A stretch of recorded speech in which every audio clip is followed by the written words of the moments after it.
Today, Australia introduces web censorship. It can consider revoking domain privacy on mere accusations from copyright industry, and Germany reinstates data retention. Your host is Rick Falkvinger, and this is Liberties Report. This report is presented by Private Internet Access. Good evening, and welcome to Liberties Report Week 25, 2015. This week, a lot of things have happened that were called on by the copyright industry. We have web censorship in Australia. We have ICANN, the authority overseeing the name system of the internet, being, threatened and having its anonymity policies questioned. And we have data retention looking to be reinstated in Germany. But we'll end on a very positive note today. First, Australia. Australia has, after governments have promised not to instate this for years and years, actually introduced censorship on the web and on the internet. And not just introducing censorship, but making internet service providers responsible for it.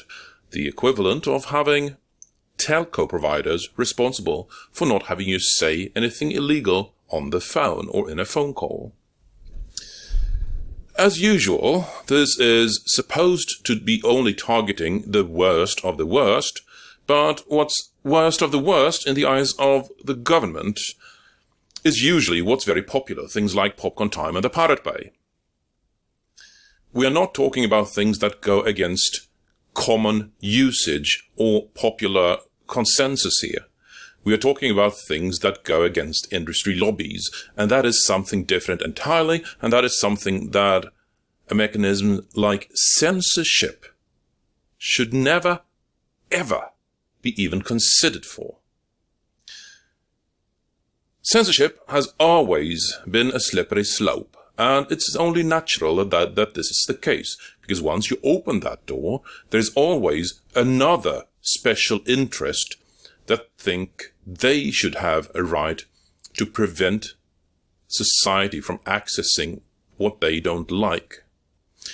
When you've censored the worst of the worst, there will always be a next worst of the worst, and a next worst of the worst.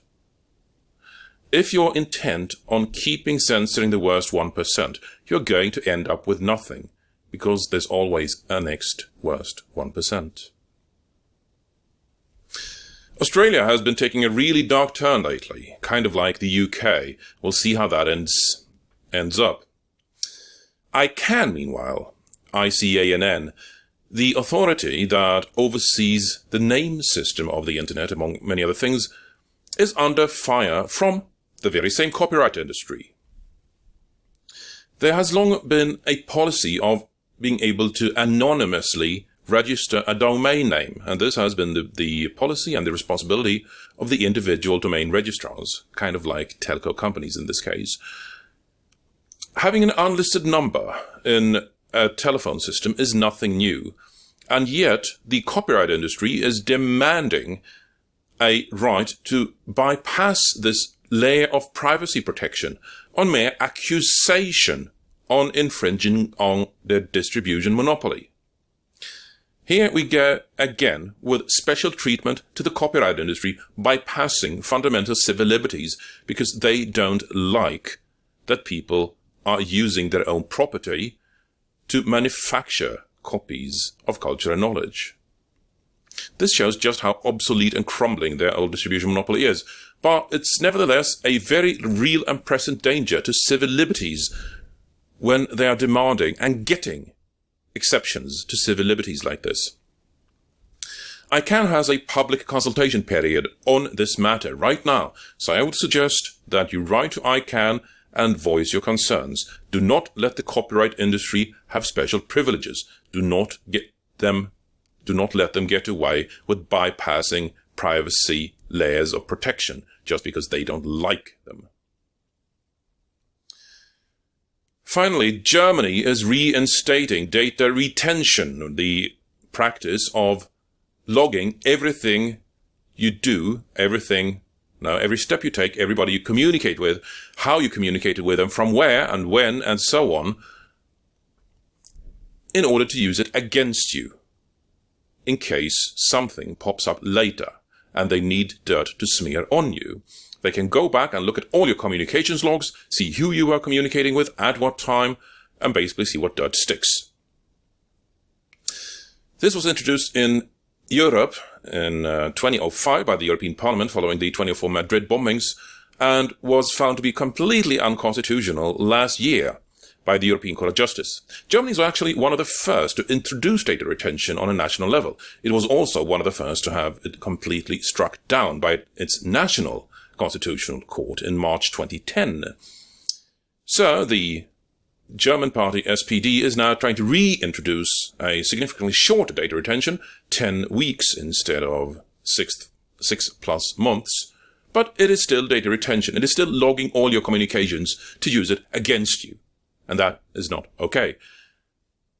Law enforcement is supposed to break the privacy of people suspected of a crime. They are not supposed to break the privacy of everybody all the time. There is a significant difference here. Which brings us to the last event of today, which is actually quite a positive one. The small city of Västerås in Sweden had been toying with tracking everybody at the individual level, following their mobile phones to track traffic patterns around the city, as in pedestrian traffic patterns.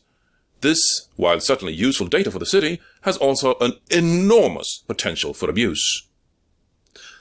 And last week, the Swedish Privacy Inspection Board said that the city of Västerås may not do anything like this. This is strictly illegal and the practice must cease immediately. So at least some positive news there.